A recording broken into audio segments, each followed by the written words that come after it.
গতকাল রাত্রি 2টোর সময় উত্তর কলকাতার লড়াকু সৈনিক যুব নেতা সৌনক মারিকের বাড়িতে ময়দান থানা নারকেলডাঙ্গার থানাকে সঙ্গে নিয়ে চড়াও হয়। একদম জঙ্গি কায়দায়, যেন মানে জঙ্গি ধরতে গেছে। চড়াও হওয়ার কারণটা কি?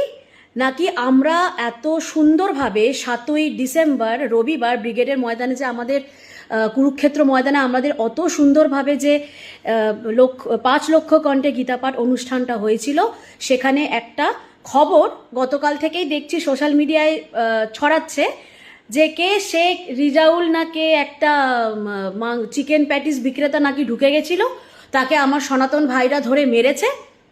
সেই কেসে সৌনক মারিকের নামটা যুক্ত করে কালকে রাত্রি 2টোর সময় জঙ্গি কায়দায় পুরো বাড়ি ঘিরে এ বাড়ির ও বাড়ির ছাদ টপকে ওর বাড়িতে পুলিশ ঢোকার চেষ্টা করে। বাড়িতে ওর বাবা মা ছিল। এবার আমার প্রশ্ন হচ্ছে, আমার যে সনাতন ভাইরা এই কাজটা যদি ওই শেখ রিজাউল নাকে ওই চিকেন প্যাটিস বিক্রেতাকে যদি ধরে মেরেও থাকে, আমি বলবো বেশ করেছে। কারণ ওরা ওখানে একটা ধর্মীয় অনুষ্ঠান চলছিল, ঠিক আছে? অনেক কালকে থেকে দেখছি এই নিউজটা চলার পর থেকে অনেক আমাদের সেকু মাকু নেকুরা আছে না, বলছে গীতাতে কি লেখা আছে যে খাবার বিক্রি করা যাবে না, কর্মের সাথে ধর্মের কি সম্পর্ক? ধর্মের সম্পর্ক সব জায়গায় আছে। আগে আমার সনাতনী ভাইরা ওকে জিজ্ঞেস করেছিল যে এটা কি হালাল চিকেন বিক্রি করছো না ঝটকা চিকেন। আমরা হিন্দুরা হালাল চিকেন খেতে অভ্যস্ত নই, ওখানে ধর্মীয় অনুষ্ঠান চলছিল। তাহলে কি কারণে ইচ্ছাকৃতভাবে এই জিনিসটা করা হয়েছে, আর আমরা কি করে জানবো ওই প্যাটিসটার ভেতরে কিসের চিকেন ছিল?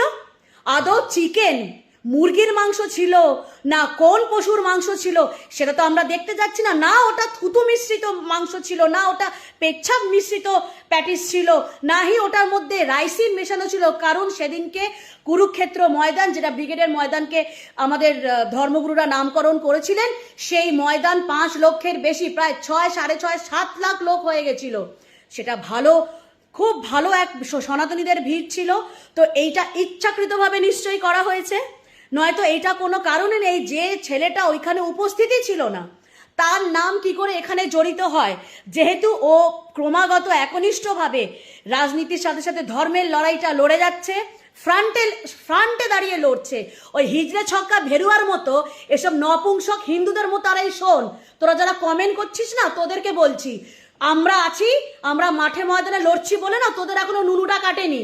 তোরা এখনো তোরা হচ্ছিস সেই নপুংসকের জাত। তোদের চোখের সামনে যদি মা বউকে টেনে নিয়েও যায়, তোরা খাটের তলায় ঢুকে যাবি। মা বউকে বাঁচানোর মতো তোদের মতো ক্ষমতা